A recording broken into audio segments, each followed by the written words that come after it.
Berasal dari Kumpulan Studi Hukum Tata Negara Fakultas Syariah UIN Muhammad Yunus Batu Saka. Jadi di video kali ini saya bukan cuma ngobrolin tentang teori fikih siasa media, tapi berdasarkan data dan fakta dari dana APBN 2025. Kalian tahu angka ini? Ya, betul. Itu adalah utang pemerintah per bulan Juni 2025. Itu setara dengan 39,86% dari PDB. Pertanyaannya, apakah utang ribawi sebesar ini sudah menjadi redline konstitusi fikih siasa malia? Pertanyaannya sangat menarik. Mari kita bedah tuntas di video kali ini. Dengar baik-baik ya guys. Jadi fikih siasa malia itu bukan cuma tentang soal halal atau haram pribadi. Ini adalah tentang aturan bagaimana memainkan duit negara tersebut. Jadi ini ibaratkan konstitusi keuangan yang diberikan kepada pemerintah. Nah, di dalam fikih siasa malia punya dua prinsip. Yang pertama itu adalah al-adalah atau adil. Setiap harta yang didapatkan dalam setiap negara tersebut harus dibagikan secara merata. Yang kedua itu adalah maslahah atau kemaslahatan umum, di mana setiap rupiah atau uang yang dihasilkan di dalam negara tersebut harus bermanfaat bagi masyarakat negara itu sendiri. Kalau kedua pilar ini jebol atau tidak digunakan dalam suatu negara, nah itu namanya krisis fikih siasa malia. Coba kalian bayangin deh, kalian itu seorang kepala keluarga yang gajinya gede, dan tiba-tiba kalian mempunyai utang, dan kalian ceklah utang kalian itu dari mana saja.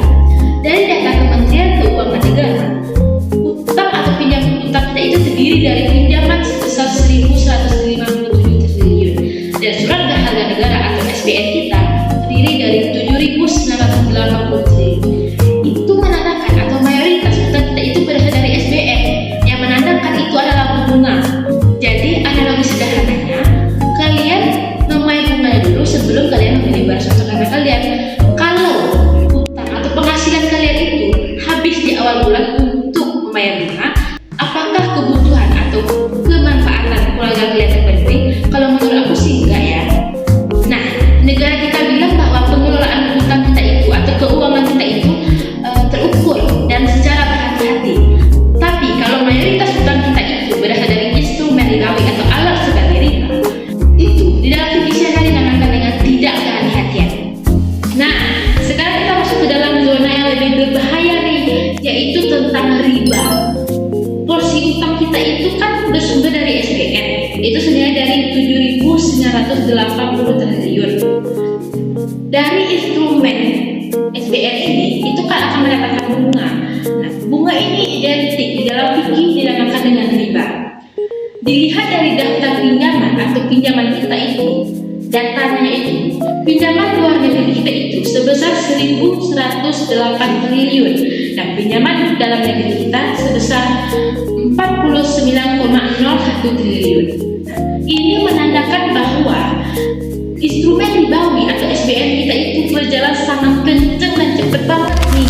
Dalilnya sudah jelas di dalam surah Al-Baqarah ayat 275. Allah menghalalkan jual beli dan mengharamkan riba.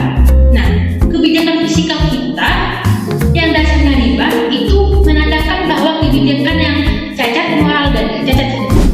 Kementerian Keuangan kita mengklaim bahwa utang kita itu bebas dari rasio 39,86% PDB. Nah, itu menandakan bahwa utang kita di bawah batas aman Undang-Undang 60% PDB. Tetapi fikih siasa malia mempunyai standar yang sangat tinggi, di mana bukan hanya tentang rasio 60% itu saja, tetapi bagaimana cara negara menyediakan riba dan melangsungkan kemaslahatan masyarakat. Masalahnya, bunga dari utang itulah yang menguras alokasi untuk program prioritas rakyat. Logikanya adalah kita lebih mementingkan membayar bunga kepada rakyat daripada keberlangsungan hidup rakyat kita sendiri. Ini menandakan bahwa ini adalah pelanggaran fatal terhadap prinsip umum kemaslahatan fikih siasa malia. Nah, kesimpulannya adalah ketika utang kita itu mencapai 9.138 triliun dan didominasi sebagai instrumen ribawi atau sebagai alat ribawi, ini menandakan bahwa negara kita itu sudah masuk ke dalam zona merah fikih siasa malia itu sendiri.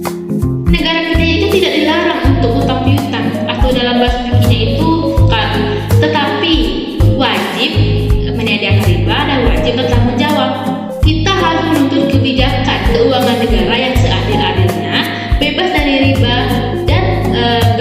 kepada masyarakat